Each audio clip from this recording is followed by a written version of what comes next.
what is the first thing you do after you read a script? When I read the script, I try to feel it. I go, like, what does it feel like? And then I close my eyes and go, what do I see? Like, what kind of thing am I seeing or feeling? I have a lot of art books, photo books. And then I sometimes will go through them then looking for images that resonate with me. I just start flipping through stuff and okay, that's one, and I'll put a Post-it on it. I try to find an image that sums up the gist of the movie. And in Entourage, I came in there with a Renoir painting. But the one I showed was this one with people dancing, and I could show you a scene. I know the one. In the first tons year. of people in it. Right. It's one of their party scenes. It's exactly like the party scenes, Yeah. and it's It is, exactly now that you like say it. that, right. Okay. Okay, on purpose, because I said that's what the party scene should look like. Okay, I got it. And on Secretary, I found a Win Bullock painting of this girl in a forest. I showed it to Steve Fierberg. He said, that's it, that's what the movie feels like. The other reference was Nan Golden photographs. She tends to shoot with like a 35mm lens. And 35mm lens is a normal lens. And one of the things we did, and this was, I think, a very good decision, was the normal lens makes you look at something as if it's really happening. You mean no magnification is what you mean. Right, it doesn't feel manipulated. You see, like, and so if we're shooting people doing some weird sexual thing in a room, and it's a long take without very much editing, and it's a normal lens, and then we're shooting a wide shot, and we do a close-up, we just move in, we don't change the lens, okay? It feels real. It doesn't feel abstracted.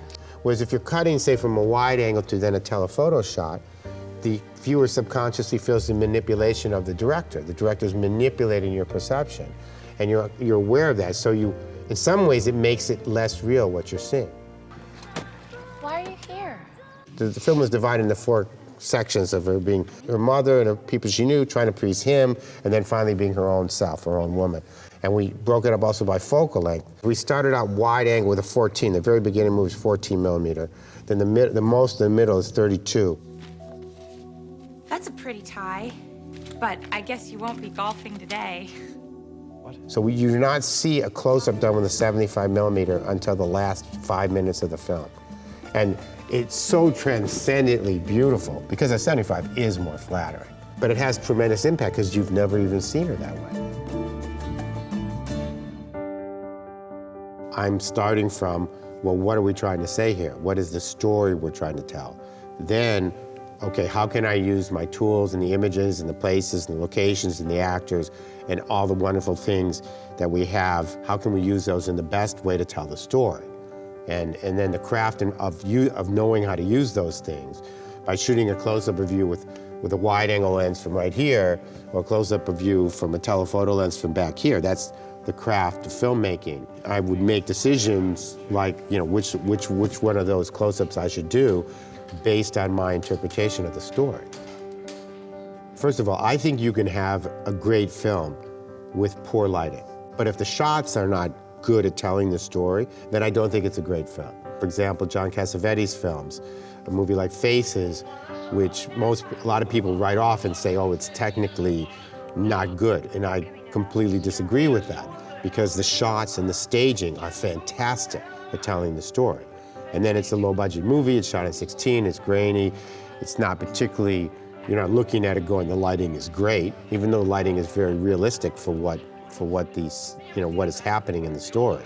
Get his shoulders sneakers. I don't know what the hell you're talking about. So I feel that the first thing to do is get the shot right and then light it in the most appropriate way possible for the story.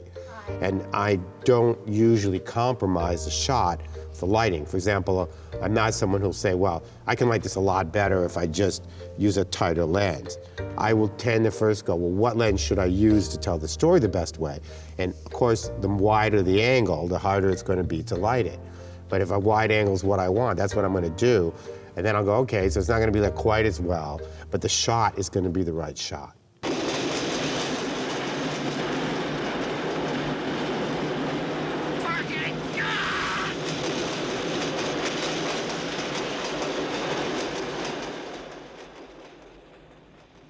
Last Tango, to this day, some of the most beautiful shots I've ever seen in my life. And Rouse, he did not do the camera at all. I mean, I've interviewed him. Bertolucci and the operator set up the shots in Last Tango, and he lit them. That's how they worked together.